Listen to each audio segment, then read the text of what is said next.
Bueno, en esta ocasión para mí es un gran privilegio poder presentar y conversar con el pastor Samuel González, que para nosotros, aunque él iba en una generación un poquito antes que la mía, pero estábamos muy cerca y creo que también él fue uno de los elementos inspiradores para nosotros en esto del ministerio pastoral, porque hijo de pastor y con un llamado y verle desde joven trabajando en la iglesia fue inspirador para nosotros los que veníamos detrás también. Y quería comentar rápidamente que Samuel ha sido pastor por 37 años. No es que él es muy mayor, sino es que empezó muy jovencito en el ministerio. Se graduó en el Seminario Evangélico de Teología de Matanzas y trabajó en la iglesia en Cuba por varios años.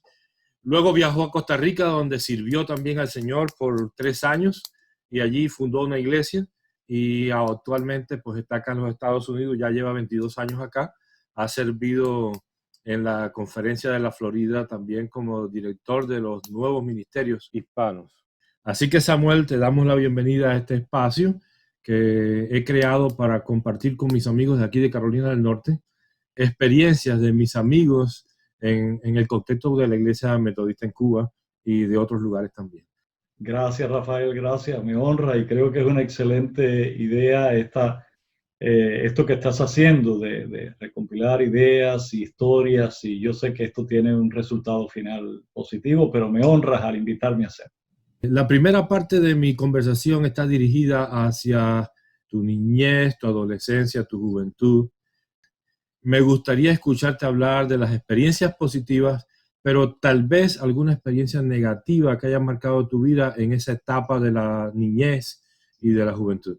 Sí, yo tengo recuerdos muy gratos de mi niñez, si bien es cierto que también fue parte de tiempos muy difíciles, pero la mayoría de los recuerdos que tengo del tiempo de la niñez son muy buenos. Como tú sabes, yo vengo de una familia pastoral, igual que tú, así que ahí tenemos mucha similitud. Es algo bien interesante haber formado parte de una familia pastoral y haber visto la vida de fe desde la perspectiva de la casa pastoral. Es algo bien diferente. Mi papá empezó a ser pastor en 1958, el mismo año que se casó, al graduarse de la escuela agrícola que había por allá en el oriente de Cuba, cerca de Mayarí. Y él comenzó a ser pastor y fue una experiencia diversa, se movió en diferentes iglesias. En el año 63 nací yo, mis dos hermanos nacieron, Milito y Víctor, son mayores que yo, y ahí comenzó esa experiencia de vida nuestra, de nuestra niñez. Yo tengo mis primeros recuerdos a partir de MIR. Fue una etapa muy interesante, pero todo esto para introducir el hecho de que toda nuestra vida, desde nuestra niñez, estuvo dentro de la perspectiva del hogar de la casa pastoral y en medio de esas experiencias, pues los mayores cosas hermosas que vivimos, todas estaban relacionadas con con la vida de la iglesia.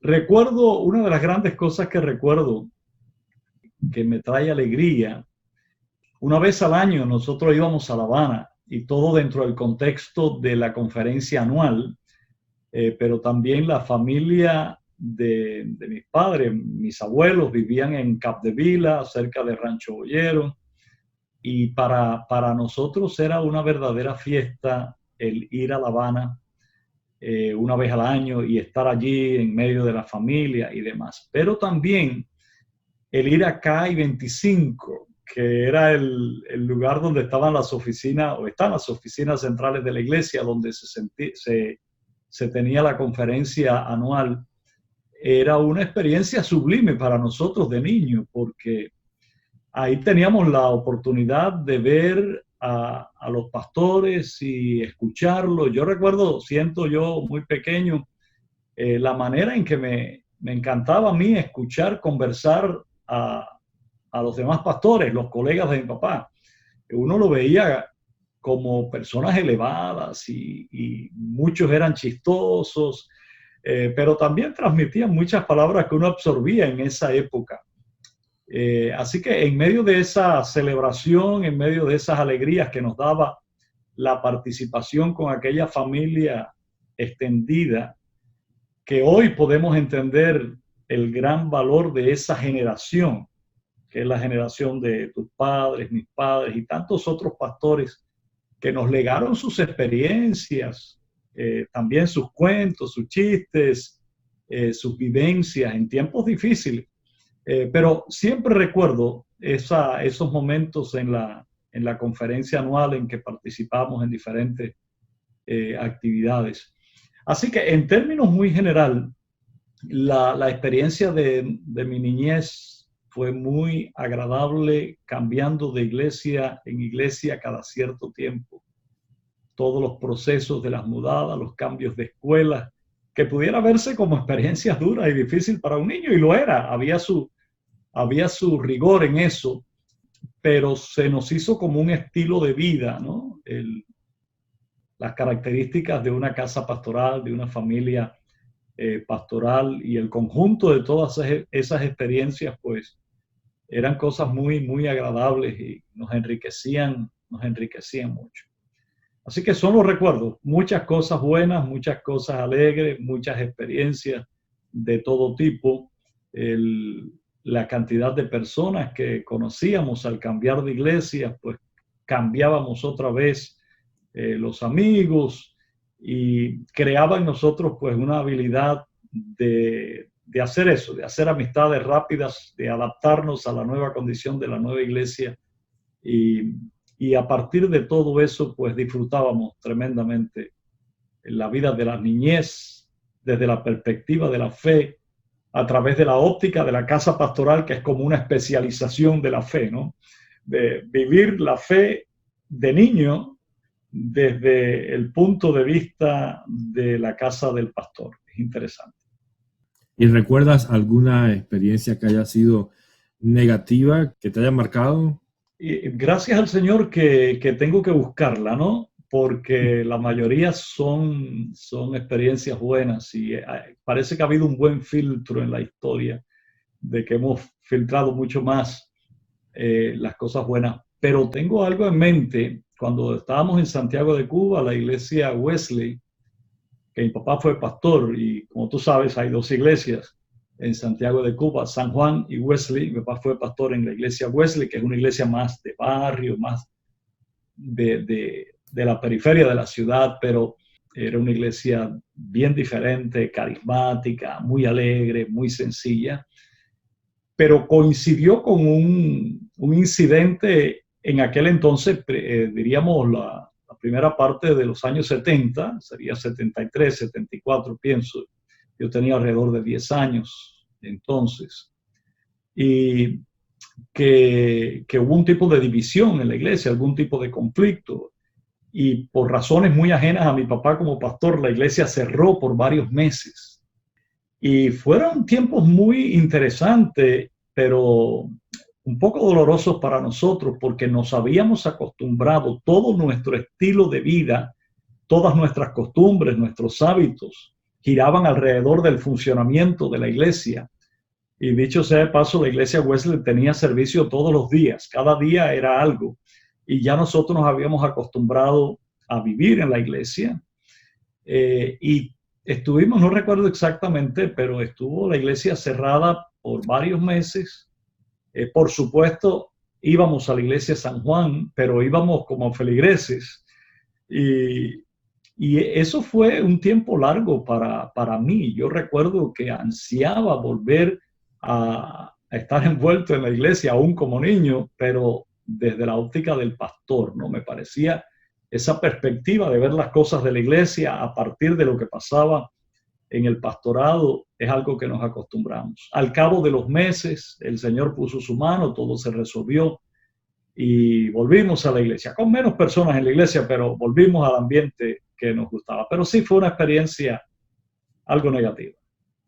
¿Hay algún momento en particular en que tú sentiste algún tipo de experiencia en la que ya tuviste la convicción de que tenías una relación personal con Dios? Sí, hubo varios y claro, yo soy de ese grupo de cristianos que no definen exactamente el día de la conversión. Un poco que se relaciona con el estilo del Antiguo Testamento, cuando Dios le dice a Moisés que los padres le enseñaran a los hijos su palabra, que la escribieran, la repitieran. Es una transferencia de la fe, ¿no? Pero por supuesto, nosotros vivimos en un ambiente de fe muy intenso. En nuestro hogar la fe era vital. La vida de oración era un estilo de vida que nos enseñaban, nos regulaban en alguna manera, aunque no de una forma obligada, pero nos lo enseñaban como algo muy, muy importante. Y yo recuerdo en esa etapa de Santiago de Cuba, de Wesley, cuando ya era yo de 10, 11 años, fueron mis momentos de mis primeras grandes experiencias personales con Jesucristo, momentos en los cuales me convencía cada vez más de la realidad de todo cuanto había creído. Así que en medio de esa época definitivamente tuve mis mayores experiencias de fe con el Señor y marcó mi vida para siempre. Antes de llegar a tener la convicción de que quería ser pastor, ¿tú pensaste en algún otro tipo de profesión? Fíjate que no, y eso es que a veces yo he conversado con muchos jóvenes pastores, ¿no? A lo largo de los años. Después tuve la experiencia de ver muchos jóvenes de nuestras congregaciones que decidían ser pastores y conversábamos con ellos y casi siempre todos me decían que habían querido ser esto y habían estudiado aquello y al final Dios dirigió su vida. En el caso mío fue diferente.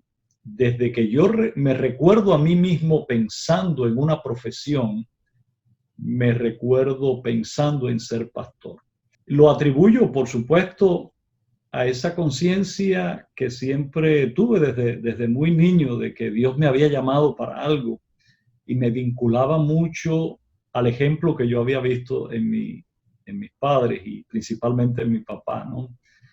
Yo creo que la coherencia de él en su ministerio nos transmitió, porque a la larga los tres acabamos siendo pastores, ¿no? En diferentes momentos, nos transmitió la importancia de vivir el ministerio pastoral y de que realmente era algo útil dentro del reino de Dios. Y lo que muchos ya veían desde fuera como algo que no les gustaría hacer, a nosotros, aún viviendo dentro de una familia pastoral y sufriendo los rigores muchas veces que los pastores tenían que vivir, nos sentíamos invitados a ser pastor. Y yo lo atribuyo a Dios, que creo que me llamó desde muy, muy niño, poniendo el deseo en el corazón.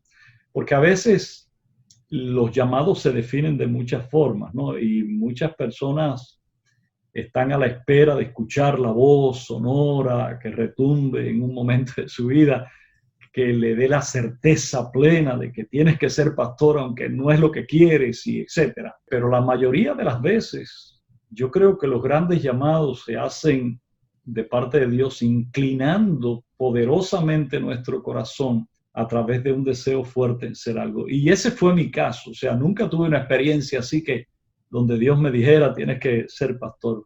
Pero siempre tuve un ardiente deseo en mi corazón de ser pastor, de ministrar. Por supuesto, y estoy seguro que al igual que tú, tuve la oportunidad de muchas veces hacer visitas con mi papá, ver personas enfermas, personas con problemas, aunque no participábamos de las conversaciones difíciles, pero o sea que no tuvimos un dibujo superficial de lo que era el pastorado, tuvimos una visión muy profunda. Y si después de ver el pastorado desde la perspectiva de un hijo de pastor y ver el rigor que se vive, la incomprensión muchas veces que ocurre, el hijo de pastor tiene el deseo de seguir los pasos de su padre, es porque el Espíritu de Dios está involucrado en eso. Y yo creo que me cautivó el Señor desde bien niño y siempre que me recuerdo hablando de algo que yo hubiera querido ser, fue hablando de ser pastor. Claro, no es que no me gustara hacer otras cosas, sino dedicar mi vida a ser pastor, aunque había otras cosas que me gustaba hacer, ¿no? Y saber, etcétera. Pero siempre, desde niño, fui cautivado con la idea del pastorado y así fue. Y empecé muy, muy joven mi carrera pastoral. Creo que de los que he conversado, el único que ha tenido una experiencia de plantar más de una iglesia en diferentes contextos eres tú. ¿Cómo fue eso? Cuéntanos un poquito de la actividad esa de plantar iglesia, de formar una iglesia por primera vez. Lo interesante de esto es que no es que me lo he propuesto, es que por alguna razón las circunstancias se me han dado y yo siempre le digo a los que van a plantar iglesias, no es tarea fácil, ¿no? Hacerlo. Por ejemplo, cuando llegué a Costa Rica, no había una iglesia asignada para mí. El obispo Palomo de Costa Rica me puso de capellán en el colegio metodista en Sabanilla, en San José.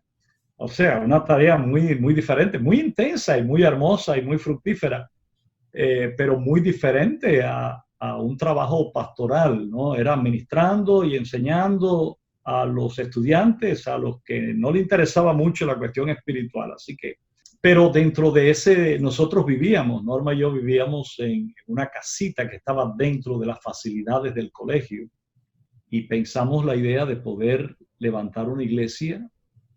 Y el obispo nos los permitió y empezamos a invitar. Había un salón muy grande en el colegio que podíamos usar y el tiempo empezó a pasar y empezamos a contactar personas y las personas que contactábamos pues también se convertían en muy activas y de manera muy espontánea surgió esta iglesia en Sabanilla. Así que sin que me llevara yo mucho del crédito, en realidad Dios lo permitió, Dios operó y me puso en contacto con personas claves que estaban líderes, que llegaron. Ese caso fue bastante fácil levantarla hasta cierto número, ya después hubo muchos retos también para continuar creciendo y demás. Y cuando llegué en el 98 aquí a la Florida, me dieron un cargo pastoral, una misión en West Palm Beach, y fue la primera, ya estaba hecha, un buen grupo, una iglesia formidable, pero solo un año. Inmediatamente la conferencia me propuso comenzar una nueva iglesia desde cero, y yo creo que ese fue un reto grande. Teníamos alguna experiencia desde Cuba, cuando estando en Niquero pudimos también empezar grupos en Belice, en diferentes lugares en la zona y tratar de levantar estos lugares.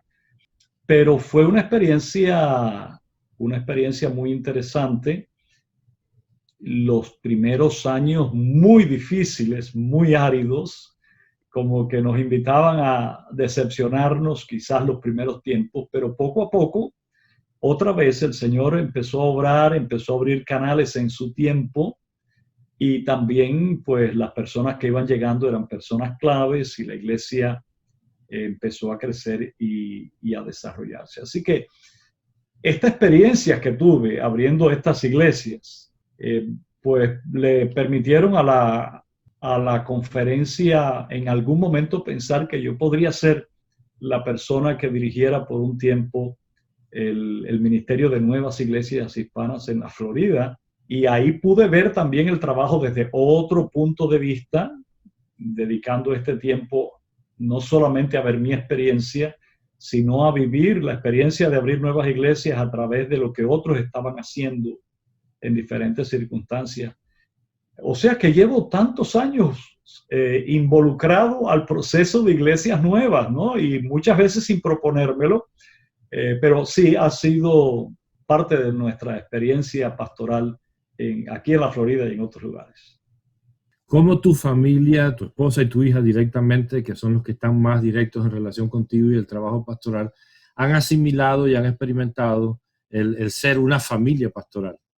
Tremenda pregunta, porque eso siempre, la familia es fundamental en el pastorado. Claro, si me remonto atrás, cuando me casé, junto, un año antes de casarme, porque siempre empiezo a contar en el año 82, cuando con 19 años me mandaron a Niquero, ya de pastor, recién casado, pero tengo que reconocer que un año antes, teniendo yo 18 años, Roy Rodríguez, que era el superintendente, me puso en Alcalá, ahí en un pueblecito de campo cerca de Báguanos, entre Báguanos y Tacajó, tú sabes dónde está, como para un experimento, porque yo venía diciendo hacía mucho tiempo que quería ser pastor y él muy sabiamente dijo, bueno, da una probadita, porque también es cierto que una cosa es estar en la casa del pastor, otra cosa es ser el pastor, ¿no? Así que esto me sirvió. Estuve yendo 2 veces a la semana a Alcalá a predicar. Era un pastorado ahí un poquito distante, pero me sirvió mucho. Y también porque en esa época Norma y yo nos hicimos novios y ya desde el principio, cuando ella dijo el sí, le estaba diciendo también el sí al destino, ¿no? El destino pastoral. Ya no había sorpresas en el camino, así que ya yo estaba de pastor, ya iba a ser pastor. Así que siempre ella tuvo la conciencia desde el principio de que de eso se trataba y por supuesto también ella tuvo que aprender mucho. Los 6 primeros años que fueron la iglesia en Niquero fue de mucho aprendizaje, ¿no? Aprendizaje en el campo de trabajo, cómo lidiar, ya esa es la otra parte, cómo lidiar con conflictos, situaciones, necesidades, todo eso en los cuales entre aciertos y fracasos uno va logrando avanzar, ¿no? Entonces, pero sí, ella desde el principio lo supo y ha, por supuesto, sufrido el rigor de los cambios, igual de las mudadas, de incomprensiones y todo lo demás, pero también ha disfrutado la parte hermosa del ministerio, que es los logros, las bendiciones, las personas que conocemos. Y para Evelyn, nuestra hija, pues también ella, por supuesto, ya nació en una casa pastoral, igual que nosotros, y tuvo que, en cuanto tuvo inteligencia suficiente para razonarlo, darse cuenta que era una vida diferente. También ella ha pasado por los procesos de mudadas, de cambios y todo. Yo creo que, lo dije al otro día, que el lugar donde más tiempo he vivido en toda mi vida es donde estoy ahora, que llevamos ya 7 años en esta iglesia, en la misma casa. Esa experiencia nunca la tuvimos en nuestra vida. Lo más que vivimos fue 6 años en Niquero. Y de ahí para acá ha sido un cambiarse cada 3, 4 años. Así que Evelyn también ha estado consciente de esto. Y cuando estuvimos en la conferencia, los 3 años de la conferencia, que yo no tenía iglesia local, fue el año de los viajes, donde yo tenía que, bueno, viajar a veces solo, a llevar grupos de pastores a entrenarse en algún taller o en algún lugar de Estados Unidos, y también llevó mucho tiempo de viaje en esto. Pero como no tenía iglesia, mi responsabilidad era visitar las nuevas iglesias en la Florida, y normalmente lo hacíamos de sorpresa, llegábamos el domingo a algún lugar para participar. Así que para Norma y para Evelyn también fue una experiencia muy diferente, cada domingo en un lugar distinto y demás. Pero yo creo que todo esto como que ha adornado un poco la diversión de la vida, que hemos vivido cosas tan distintas y el ministerio desde diferentes perspectivas. Y la suma total de todo esto, créeme que es satisfactorio, es glorioso. Dios ha sido bueno y ha sido fiel tremendamente para ayudarnos y sostenernos en todo esto. Pero mi familia ha sido clave, fundamental. Ellos han sido muy, muy comprensivos en todos estos cambios. Pensando en el momento que estamos viviendo de epidemia, de miedo, de muerte, de inseguridades y todas estas cosas. Como pastor y como cristiano, ¿qué visión tienes de este tiempo que estamos viviendo? Bueno, sin lugar a dudas, 2020 lo vamos a recordar, ¿no? Ha sido un año sorpresivamente diferente, pero bien diferente un poco antes de empezar este año, de alguna manera en la iglesia dijimos, creo que el 2020 va a ser diferente. No teníamos ni idea de lo que estábamos hablando, lo diferente que iba a ser este año.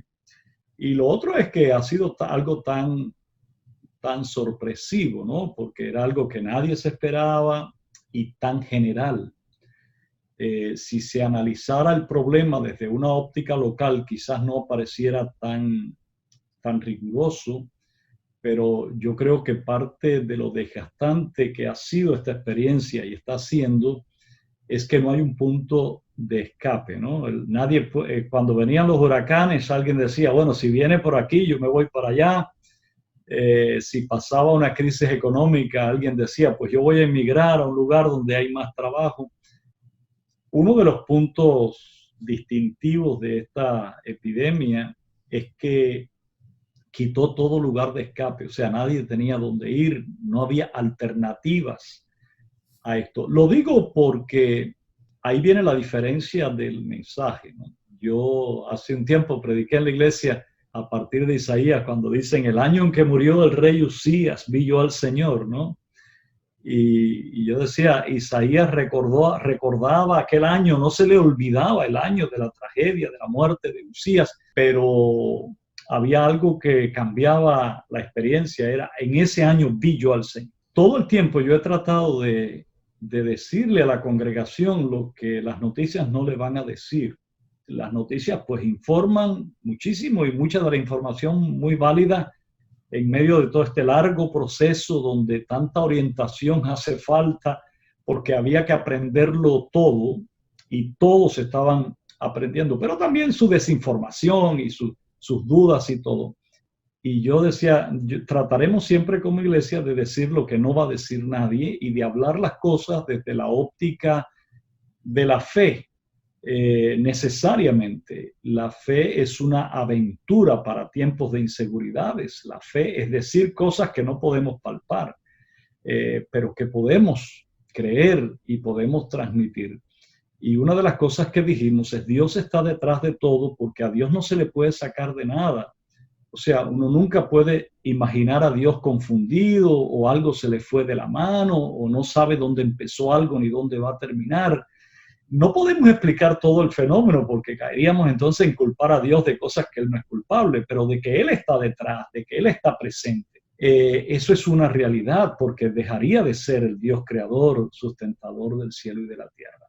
Ese pensamiento en la vida de la iglesia que está dentro de un mundo frustrado, porque cuando analizamos, Rafael, después de tantos meses, la experiencia de la pandemia, nos damos cuenta que todo el mundo perdió el punto de sustento. O sea, la gente se frustró porque donde todo el mundo aseguraba que había confianza, se perdió.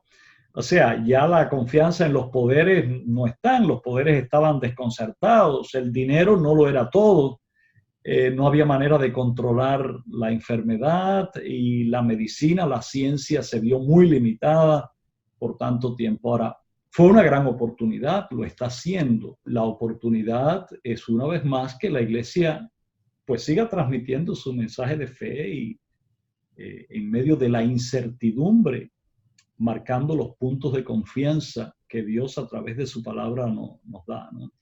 Y si bien es cierto que todavía la gente no está nada segura todavía dónde está la solución final, pero hay un mensaje que debe ser oído y sobre todo la iglesia local. Yo sé que estos han sido tiempos de globalización de la predicación a través de las redes sociales y todo, que ha tenido un gran valor, ¿no?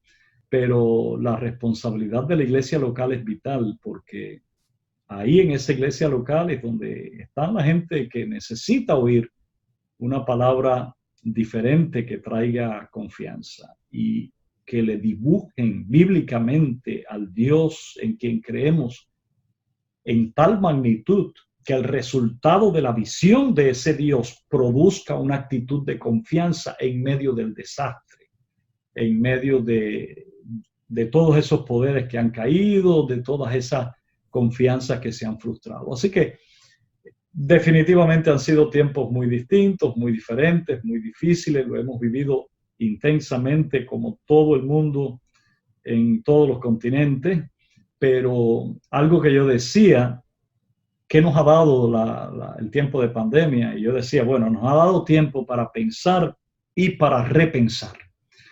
En la vida nosotros normalmente, escasamente pensamos la aceleración de las cosas que vivimos. Pensamos a la carrera, pensamos mientras manejamos. Y ya cuando llegamos al otro lugar ya tenemos la conclusión de lo que pensamos. Y yo creo que por primera vez estamos ahora en una etapa diferente, pero al principio tuvimos la oportunidad de pensar y volver a pensar lo pensado.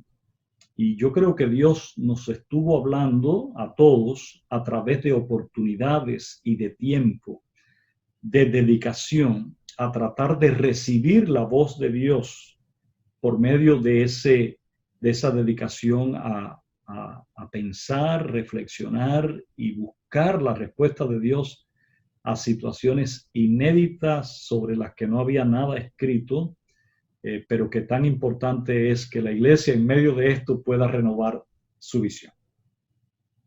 ¿Y qué crees de todo este implementar de los medios sociales como una herramienta de comunicación para la iglesia?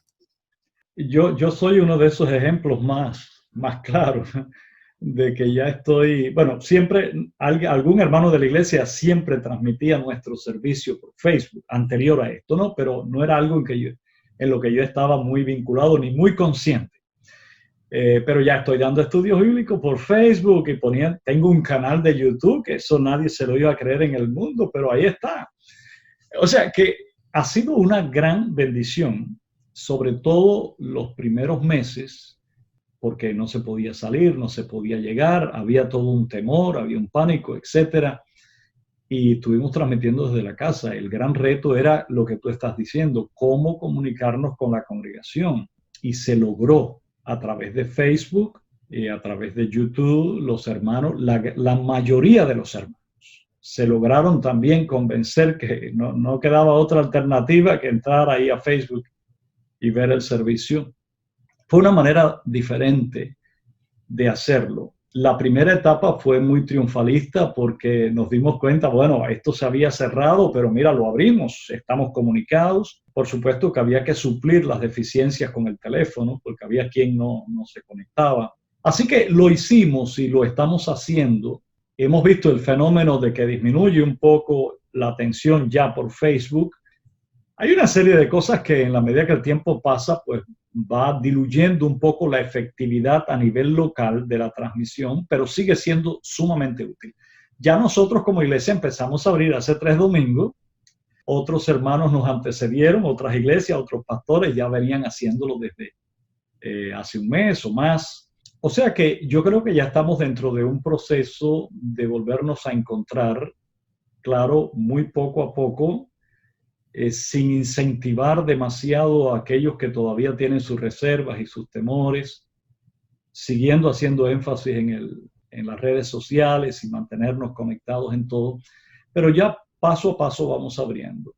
La razón es que en medio de la gran bendición de las redes sociales existe algo que quizás no es tan útil para la iglesia, que es convertir la relación en algo virtual, ¿no? Cuando la gran importancia de la iglesia, además de expandir su mensaje que se está haciendo a todo el mundo, es poder mantener viva la práctica de la fe dentro de una comunidad de carne y hueso, donde nos vemos, nos conocemos, nos sentimos y es una tentación virtualizar la comunión.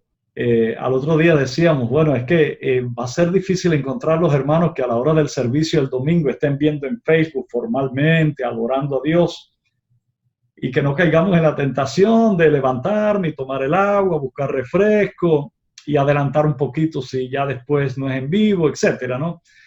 Pero lo que cambia eso es otra vez, todo tiene que ir regresando al anhelo de Dios, que la fe se viva en una comunidad de carne y hueso, en una congregación donde todos sigamos ayudándonos e enseñándonos unos a otros y donde todos podamos vernos personalmente. No quita, vuelvo a decir, la gran importancia de las redes sociales y la bendición que ha sido y lo que va a quedar de esa práctica que también puede alcanzar sobre todo las nuevas generaciones. Hay un último punto que quisiera que nos compartieras y es sobre algún texto bíblico o pasaje bíblico que ha sido para ti soporte en los momentos de dificultad o momentos difíciles. Un versículo que por tiempo he usado, incluso mucho antes de la pandemia, mucho antes del 2020, sobre lo cual he insistido en la iglesia, y está en Romanos 11, todos lo conocen, por supuesto, el versículo 36, y se puede leer, por supuesto, el contexto, pero solo el versículo 36, porque de Él y por Él y para Él son todas las cosas. A Él sea la gloria por los siglos de los siglos. Amén. Sobre esto he hablado mucho durante este tiempo, porque en medio de la incertidumbre que los hermanos de la iglesia han vivido, igual que nosotros, igual que todos en estos tiempos, donde el estado de ánimo ha subido y bajado de acuerdo a las estadísticas numéricas que se le haya ocurrido a la noticia darte en ese día. Pero el versículo de Él, por Él y para Él son todas las cosas, una vez más, me pone al Dios en quien yo creo, al Dios de la iglesia, por encima de todo. Y de Él todo viene y por Él todo viene a nuestras vidas y a nuestro mundo, pero todo es para Él.